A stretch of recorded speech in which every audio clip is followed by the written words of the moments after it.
Oke, selamat malam sekali lagi kepada kita semua dan selamat kembali ke Youth Bible Study kita. Saya percaya kita telah tergendala untuk beberapa bulan, namun itu tidak menghalang kita untuk datang kembali dan mempelajarinya. Dan pelajaran kita pada malam ini, kita akan belajar tentang perumpamaan anak yang hilang. Dan saya percaya ini bukanlah perumpamaan yang asing bagi kita, dan perumpamaan ini terdapat di Lukas 15 ayat 11 hingga 32. Sebelum saya melanjutkan lagi, mari kita berdoa sekali lagi. Mari saya pimpin kita. Ya Bapak, kami yang berada di kerajaan surga, terpujilah nama-Mu Bapak. Biarlah pada waktu ini kami dapat memberikan tumpuan sepenuhnya kepada Engkau Bapak. Kiranya ada sesuatu yang menghalang kami, biarlah Engkau memisahkan kami dari hal itu Bapak. Kiranya pengampunan yang kami perlukan, ampunilah kami Bapak. Dan biarlah Roh Kudus-Mu memenuhi setiap kami, agar apa yang kami pelajari pada malam ini dituntun oleh Roh-Mu Bapak. Dalam nama Yesus kami berdoa, amin. Oke. So, setiap perumpamaan sudah pasti ada tujuannya. Jadi, sebelum kita mendalami perumpamaan ini dengan lebih lanjut, yang kita pertama harus ketahui adalah kenapa Yesus menyampaikan perumpamaan ini. Dan saya kurang pasti kalau ada yang mengetahui, tapi di dalam bab tersebut, ya, inilah tujuan utama kenapa Yesus memilih untuk menyampaikan perumpamaan tersebut. Dikatakan di Lukas pasal 15 ayat yang pertama hingga kedua, kita dapat melihat di mana Yesus dikunjungi oleh pemungut cukai dan orang yang berdosa. Kemudian kita dapat melihat bagaimana orang Farisi dan ahli Taurat mereka mula komplain.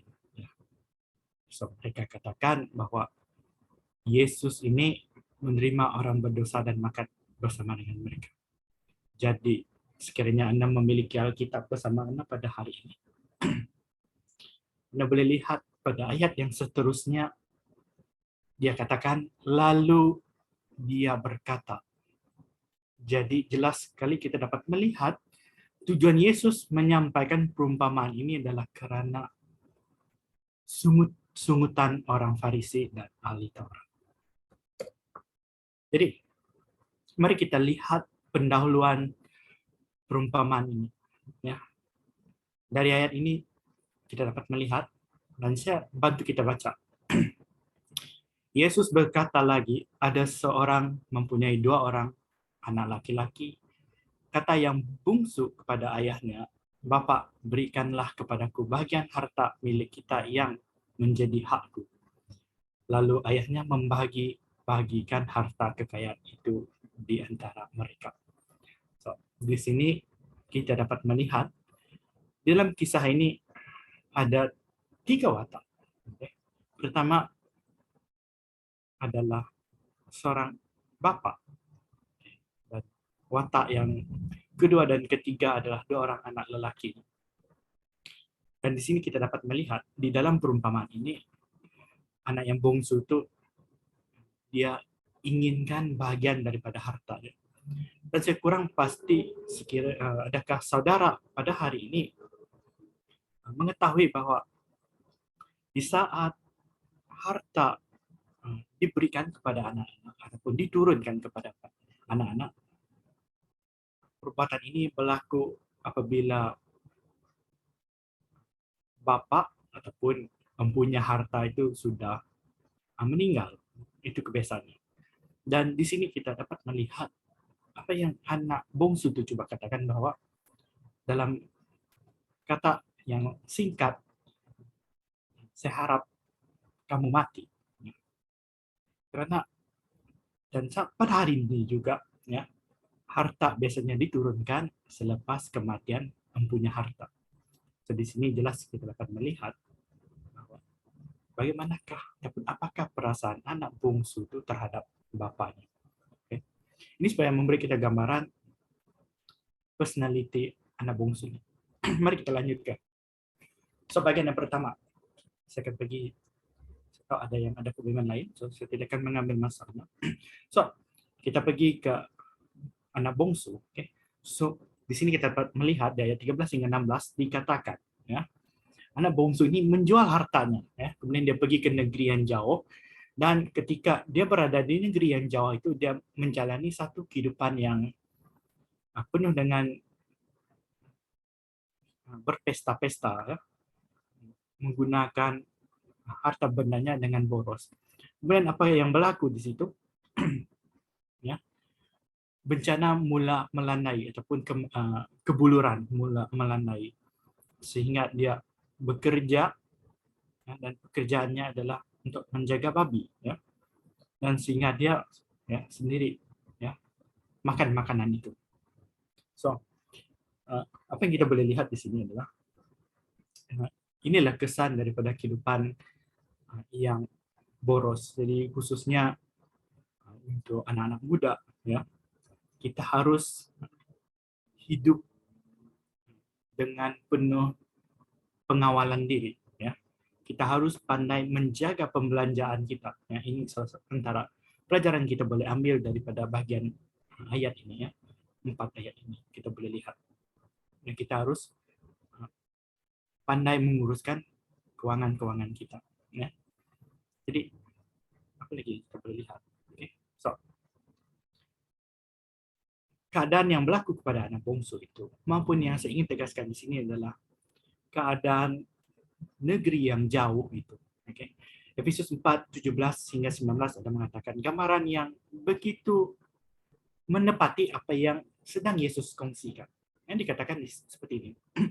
Sebab itu kukatakan dan kutegaskan ini kepadamu di dalam Tuhan. Jangan hidup lagi sama seperti orang-orang yang tidak mengenal Allah, dengan pikirannya yang sia-sia dan pengertiannya yang gelap. Jauh dari hidup persekutuan dengan Allah karena kebodohan yang ada di dalam mereka dan karena kedegilan hati mereka.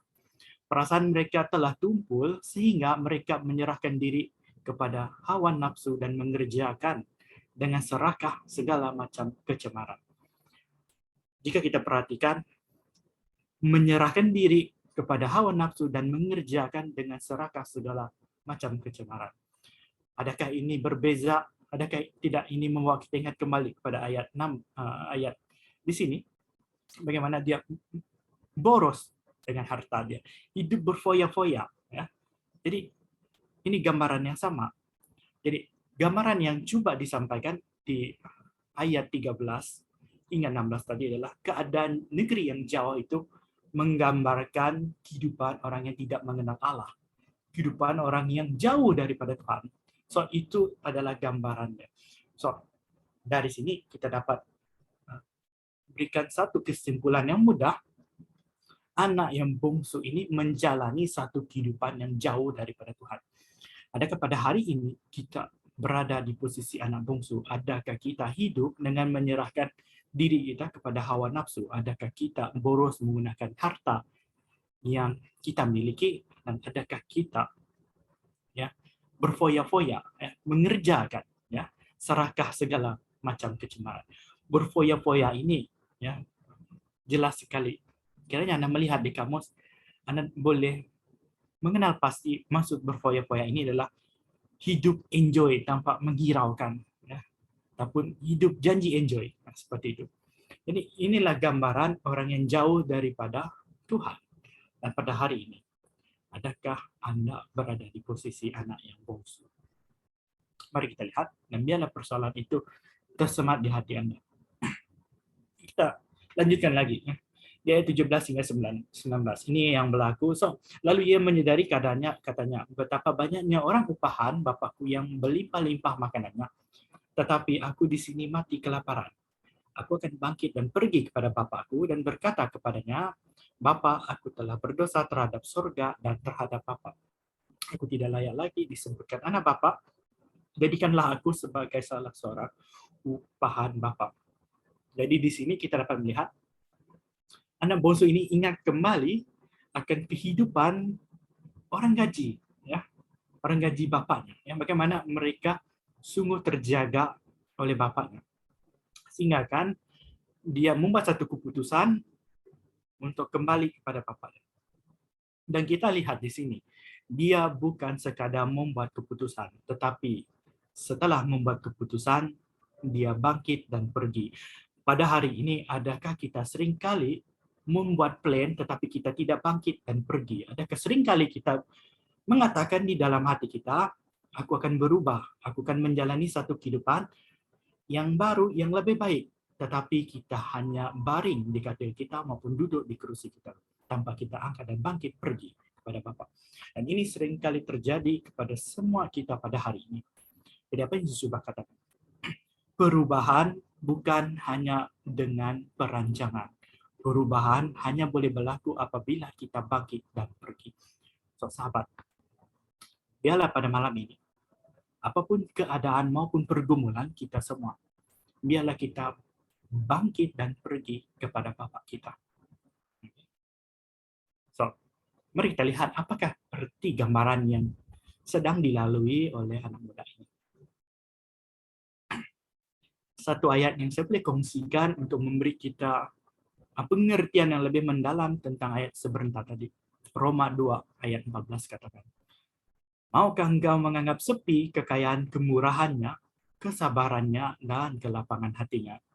Tidakkah engkau tahu bahwa maksud kemurahan Allah ialah menuntun engkau kepada pertobatan? Jadi kita lihat kembali kepada ayat bagian ini. Ya, dia terkenang kembali di dalam kehidupan kita. Kita harus sentiasa ingatkan apa yang Tuhan telah berikan di dalam kehidupan kita. Karena hal-hal itulah yang akan membantu dan menuntun kita kembali ke pertobatan sekiranya kita jauh daripada Tuhan. Setiap kekayaan, setiap kesabaran Tuhan, kelapangan hati Tuhan itu akan membawa kita ingin ataupun rindu untuk kembali kepada Tuhan. Karena itulah dia katakan, tidakkah engkau tahu bahwa maksud kemurahan Allah ialah menuntun engkau kepada pertobatan. Jadi apapun yang pengalaman pribadi kita, mujizat, keajaiban pribadi kita, kita jangan sesekali lupa akan hal-hal itu. Pelajaran sekolah sahabat yang ke-10 untuk pelajaran dewasa pada waktu ini sungguh baik sekali. Karena yang begitu menyentuh hal-hal ini. Bagaimana mengingati kembali segala berkat dan mujizat yang Tuhan berikan. Mengingatkan kembali masa-masa lalu supaya tidak menyimpang. So ini adalah sesuatu yang praktikal di dalam kehidupan kita. Di saat kita mengatakan saya ingin bertobat, mustahil untuk kita mengatakan kita ingin bertobat kiranya kita tidak mengenang kembali apa yang pernah diberikan, apa yang pernah berlaku di dalam kehidupan kita. Memang benar, ya, sejarah itu penting supaya ia tidak berulang.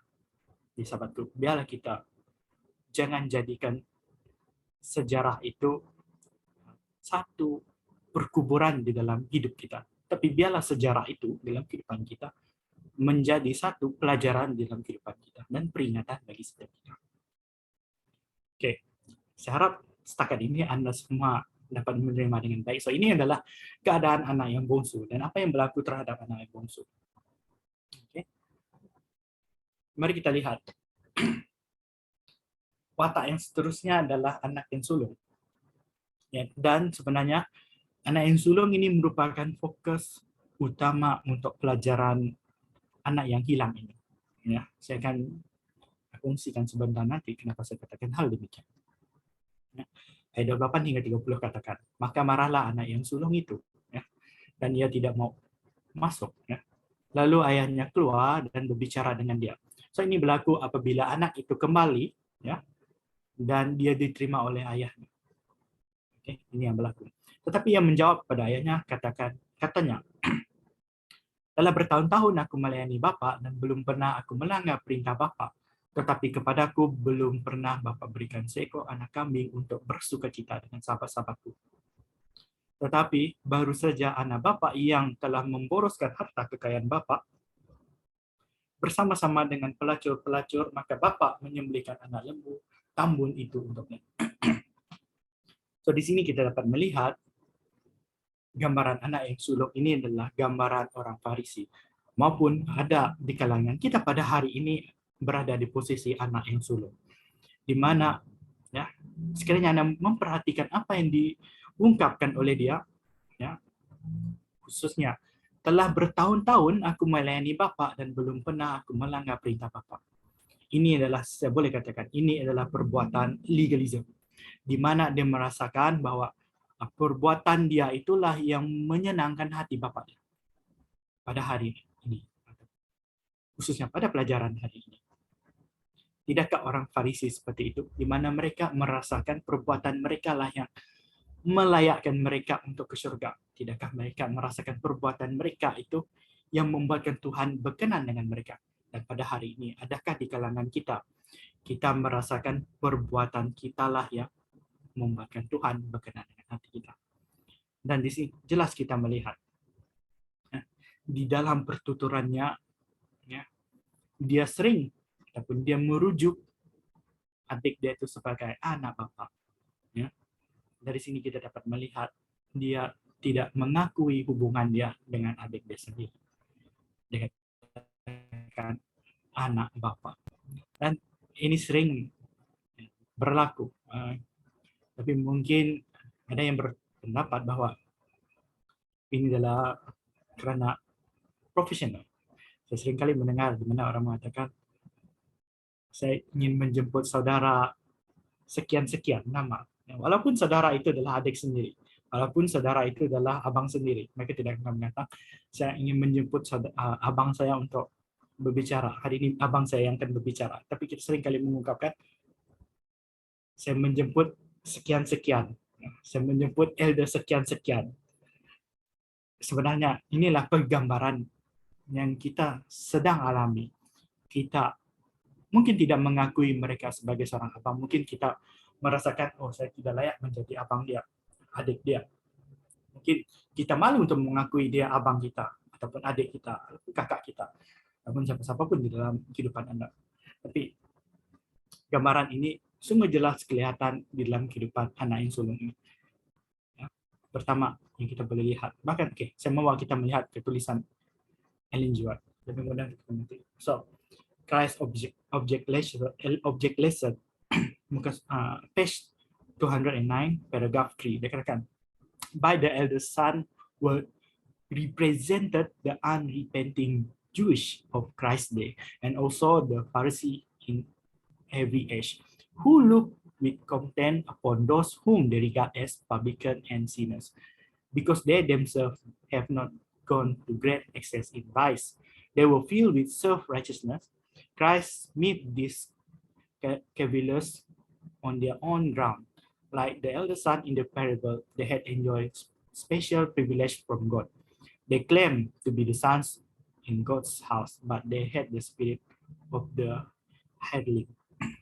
They were working not from love, but from hope of reward. In their eyes, God was an exacting taskmaster. They saw Christ inviting publican and sinners to receive freely the gift of His grace, the gift which the rabbis hoped to secure only by toil and penance, and they were offended. The prodigal son returned, which filled the father heart with joy, only steer them to jealousy. So, kita dapat melihatkan, ya, mereka ini adalah orang yang self-righteousness. Ya, mereka yang merasakan perbuatan mereka lah, dan perbuatan mereka tidak berdasarkan kasih. Dan saya percaya mungkin Anda pernah melihat, ya, ataupun mungkin Anda pernah merasakan Anda yang berada di pihak di mana Anda menerima layanan dari orang-orang yang seperti ini, maupun Anda telah melihat dengan mata Anda sendiri. Dan ini sememangnya berlaku. Okay. Mari kita lihat yang jelas betapa indahnya pelajaran di Lukas 15 ini. So, ini adalah sebenarnya tema pelajaran Lukas 15. Jika Anda perhatikan sekiranya Anda memiliki Alkitab, ada 3 perumpamaan di Lukas 15. Yang pertama adalah domba yang hilang. Kemudian diikuti oleh dirham yang hilang, dan yang terakhir adalah anak yang hilang. Anak bungsu di dalam cerita ini digambarkan sebagai domba yang hilang. Ya. Sungguh indah bagaimana Yesus memulakan perumpamaannya dengan mempersiapkan hati mereka sebelum dia memasuki cerita di mana yang membawa mereka ingat kembali akan 2 perumpamaan atau 2 perumpamaan yang sebelumnya ini menyiapkan mereka untuk perumpamaan yang terakhir.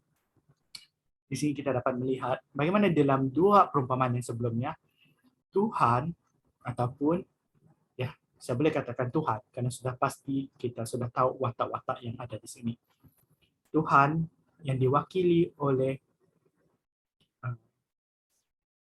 pengembala itu dan juga wanita itu juga ya di dalam mencari mereka yang hilang itu dan membawa mereka yang hilang. Dan apabila kita memasuki kisah anak yang hilang, kita melihat bapa tidak mencari anak yang hilang. Jadi pada hari ini ada mereka yang menjadi seperti anak bungsu, di mana mereka menyadari mereka telah hilang. Mereka telah berada di negeri yang amat jauh, sehingga mereka lupa untuk kembali. Tapi lupa akan jalan untuk kembali kepada Tuhan. Dan ada yang pada hari ini seperti dirham yang hilang, seperti anak yang sulung yang berada di rumah bapak sendiri, ya, dan di dalam kondisi yang hilang. Pada hari ini, adakah kita berada di posisi mereka? Adakah kita ingin keluar daripada posisi mereka? Kiranya Anda berada di posisi mereka. Dan satu hal yang baik, ya, yaitu watak yang terakhir, Bapa. Yang sudah pasti kita semua ketahui ini adalah melambangkan Tuhan sendiri. Mari kita lihat apa yang Bapa lakukan di dalam kisah anak yang hilang ini. So, di sini dia katakan, so selepas anak yang bungsu memintakan hak miliknya, lalu dia katakan Tuhan ataupun ayahnya itu membagi-bagikan harta kekayaan itu di antara mereka. Pada hari ini, Tuhan begitu menyayangi setiap manusia sehingga dia sentiasa menyediakan berkat-berkat untuk semua orang. Sekurang pasti kiranya Anda pernah mendengar ada satu ayat di dalam Alkitab yang berbunyi seperti ini. Okay. Matius 5 ayat 45, saya tidak letakkan di sini. Dia berbunyi seperti ini. That you may be son of your Father in heaven, for he make his sun rise on the evil and on the good, and send rain on the just and on the unjust. Tuhan sentiasa memberikan berkat kepada manusia. Dan lebih lagi yang bergelar mereka, kita pada hari ini. Tuhan begitu mengasihi kita, walaupun di dalam keadaan kita yang jauh, yang membenci dia, ya, dia masih memberi berkat kepada kita. Berkat kita tidak pernah putus. Tuhan tidak pernah memutuskan berkat, melainkan dia tidak melimpah-limpahkan. Ini perbezaan dengan mereka yang Tuhan, yang dekat dengan Tuhan, dan umat Tuhan yang jauh daripada dia. Yaitu yang dekat, mereka menerimanya dengan berlimpah-limpah. Mari kita lihat lagi, apakah perwatakan Bapa ini? Oke, kita lihat, ini yang sedang berlaku. So, kita melihat, maka bangkitlah ia dan pergi kepada bapaknya. Oke, ini apa yang dilakukan oleh anak yang bungsu itu. Ketika ia masih jauh, ayahnya telah melihatnya, lalu tergeraklah hatinya oleh belas kasihan.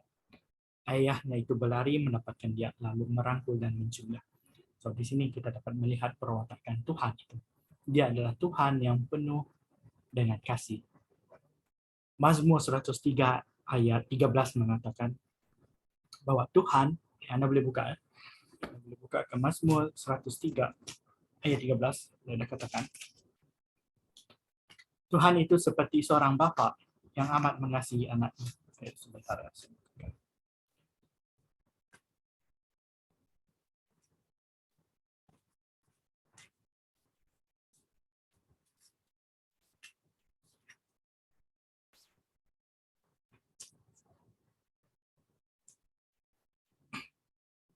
Okay.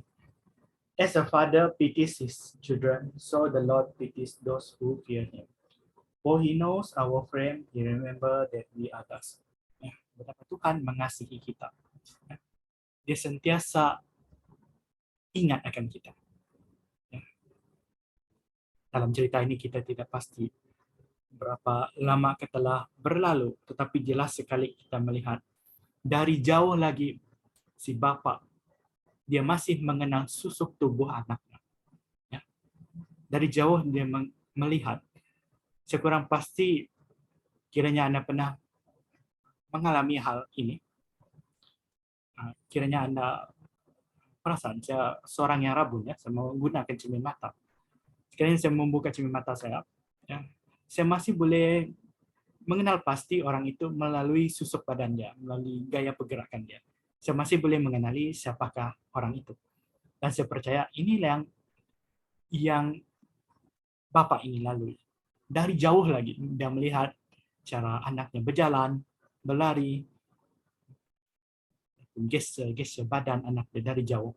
Dia mengetahui bahwa itu adalah anaknya. Dan tampak dia ragu-ragu, ya. Lalu tergerak hatinya, ya, ia lalu berlari, ya, mendapatkan. So ini menunjukkan betapa Tuhan itu sungguh menginginkan kita untuk kembali kepada Dia. Pada hari ini, kiranya kita berada di posisi dua orang anak itu, ingatlah bahwa Bapa itu sentiasa menantikan kedatangan kita kembali kepada Dia. Mari kita lihat lagi lebih lanjut. Oke. So Lukas 15 ayat 22 hingga 23. Di sini, ya, kita melihat ayah itu berkata kepada hamba-hambanya, lekaslah bawa kemari jubah yang terbaik, pakaikanlah itu kepadanya, dan kenakan cincin pada jarinya, dan sepatu pada kakinya, dan ambillah anak lembu tambun itu, sembelihlah dia, dan marilah kita makan dan bersukacita. Saya kurang pasti kalau gambaran ini ada membawa Anda kepada satu peringatan di dalam Alkitab. Pada saat Yesus datang kembali, dia mengenakan jubah kepada kita. Selepas dia menerima kita, akan ada satu jamuan di surga. Jadi apa yang coba disampaikan di ayat ini adalah ketika kita datang kepada Tuhan, Tuhan menerima kita sebagai anak. Apabila seorang itu kembali daripada negeri yang jauh, surga bersukacita. Kita telah melihat di dua perumpamaan yang sebelum ini, jelas kelihatan, ya, bagaimana ketika, ya, penggembala itu membawa dombanya kembali dan dia mengatakan kepada jiran-jirannya, mereka bersorak bersukacita. Ketika wanita itu menemui dirham yang hilang dan dia mengatakan hal itu kepada jiran-jirannya, mereka bersorak bersukacita. Pada hari ini, ketika kita kembali, hal yang sama turut berlaku. Dan sungguh indah. Kita tahu bagaimana anak bungsu itu ketika dia kembali, dia ingin menjadi seperti orang gaji. Dan di mata Tuhan, kita begitu berharga sehingga jika Anda perhatikan apa yang dikenakan kepada anak bungsu ini, dan sekiranya Anda mengerti keadaan tradisi orang Yahudi maupun pada zaman mereka, orang gaji tidak akan memiliki jubah yang terbaik. Mereka tidak akan memiliki cincin maupun barang kemas. Mereka bahkan tidak akan memakai sepatu ataupun kasut. Jadi apa yang coba disampaikan di sini? Tuhan tahu apa yang terbaik untuk setiap kita. Kita mungkin minta, Tuhan, aku ingin jadi orang gaji. Tetapi Tuhan pada hari ini mengangkat setiap kita lebih dari orang gaji, lebih dari seorang hamba. Yesus katakan, aku memanggil engkau bukan lagi sahabat, tapi engkau adalah saudaraku. Karena seorang sahabat maupun seorang hamba, maafkan saya, tidak akan mengetahui apa yang tuannya katakan. Jadi di sini kita dapat melihat bagaimana Tuhan melihat kita. Pada hari ini, bagaimanapun kita merasakan keterbatasan kita, kekurangan kita pada hari ini, di mata Tuhan, kita adalah yang terbaik. Dan Dia sentiasa memberikan yang terbaik di dalam hidup kita. Mungkin Anda merasakan Anda tidak layak untuk memimpin kelas. Anda tidak layak untuk memimpin sebuah acara. Anda tidak layak untuk menjadi ketua di dalam pelayanan Anda. Tetapi percayalah, di saat Anda berada di hadirat Tuhan, Tuhan sentiasa memberikan yang terbaik dan memanggil yang terbaik daripada Anda. Bukan kerana kita, tetapi kerana Dialah yang melengkapkan itu. Sebagaimana Dia melengkapkan anaknya itu dengan jubah yang terbaik, mengenakan cincin pada jarinya dan sepatu pada kakinya, demikianlah Tuhan melengkapkan kita pada hari ini. Pelajaran pada hari ini begitu indah, sekiranya Anda mendalaminya. Nah, Anda melihat keindahan pelajaran pada hari ini. Apa yang Yesus coba sampaikan kepada orang Farisi pada waktu itu. Mereka mungkin orang yang berdosa, tetapi ketika mereka datang kepadaku, mereka akan menerima jubah yang terbaik, cincin di jari mereka dan sepatu di kaki mereka. Pada hari ini, itulah nilai kita di mata Tuhan. Dan kita lanjutkan lagi ya, tentang Bapak ini. So, kita tahu bagaimana ketika menerima kabar adik bungsunya kembali, ataupun adiknya, anak yang sulung ini dia mula menunjukkan satu pemberontakan. Ya. Dan kita lihat bagaimana walaupun Bapak tidak mencari anak bungsu itu, tetapi Bapak itu keluar, dia mencari anak yang sulung itu secara pribadi. Dia tidak mengutuskan orang gajinya, oh panggillah si sekian-sekian, masuk. Kenapa? Merajuk di luar rumah. Tetapi secara pribadi, Bapak itu keluar dan berbicara dengan anak sulung. Seringkali pada hari ini orang mengatakan, oh Bapak itu tidak mencari anaknya. Sebenarnya, fokus utama cerita itu, inilah sebenarnya anak yang sulung itu. Karena Yesus berbicara kepada orang Farisi yang bersungut-sungut. Ya, mereka ahli Taurat yang bersungut-sungut. Dan dekat di sini kita melihat Tuhan secara pribadi mencari dan memanggil mereka. Dan berbicara dengan mereka. Sepanjang pelayanan Yesus 3,5 tahun, Yesus berbicara secara pribadi dengan orang Farisi. Dan mereka seringkali coba mencari alasan untuk membunuhnya. Dan cerita ini berakhir begitu saja, sekiranya Anda memperhatikan. Karena Yesus memberikan satu pilihan kepada mereka pada hari ini. Dan inilah satu pilihan bagi kita pada hari ini. Adakah kita ingin menjadi seperti anak yang bungsu? Adakah kita ingin menjadi seperti anak yang sulung? Adapun adakah kita ingin menjadi seperti Bapa? Dan kita lihat sungguh indah apa yang dikatakan Bapa itu. Ya, inilah sesuatu untuk kita semua pada hari ini. Katanya kepada kata ayahnya kepadanya, anakku, engkau selalu bersama-sama dengan aku, dan segala kepunyaanku adalah kepunyaanmu. Dan seringkali kita merasakan keterbatasan kita, sehingga kita lupa apa yang Tuhan miliki itu adalah milik kita. Kebolehan Yesus untuk berbicara, kita boleh miliki. Kebolehan Yesus untuk menjangkau jiwa-jiwa di luar sana, kita miliki. Kekuatan yang Yesus miliki, kita turut miliki. Oleh itu Yesus, sebelum dia meninggalkan anak muridnya, ataupun para rasul, ya, di Matius 28, ayat yang 20, dia mengatakan, khususnya bermula dari ayat 17. Bagaimana? Dia mengatakan bahwa segala kuasa di bumi dan di surga diberikan kepadaku. Kemudian Yesus katakan di ayat 20, aku akan bersama denganmu sehingga akhirnya selamanya. Sungguh indah apa yang Yesus ungkapkan itu adalah satu janji bahwa apa yang aku miliki, kuasa yang aku miliki, semua yang aku miliki pada hari ini adalah milikmu. Dan aku yang memiliki segala semua itu bersamamu. Jadi, biarlah kita jangan lupa untuk datang ke hadirat Tuhan. Ya. Untuk mencari dia sentiasa di dalam keterbatasan kita. Oke, saya rasa sesudah mengakhiri. Oke, so ini peringatan ataupun ayat yang saya petik tadi ya. Dikatakan di Mazmur. Ya. Tetapi setinggi langit di atas bumi, demikian besarnya kasih setianya ke atas orang-orang yang takut akan Dia.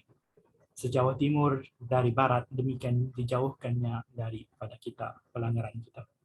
Seperti Bapa sayang kepada anak-anaknya, demikian Tuhan sayang kepada orang-orang yang takut akan Dia. So, panggilan untuk kita pada hari ini, adakah kita ingin mensia-siakan kasih yang tinggi dari langit, yang jauh dari timur ke barat? Adakah pada hari ini kita membuat pilihan untuk pergi ke negeri yang jauh, maupun kita ingin berada di pangkuan Bapa tetapi tidak menyadari keterbatasan kita? Maksud saya keterbatasan kita adalah perbuatan tanpa kasih. Kita berada di satu zaman di mana kasih semakin berkurangan. Itu kiranya Anda berkenan untuk kembali kepada Bapa. Biarlah, lakukanlah komitmen Anda terhadap Tuhan.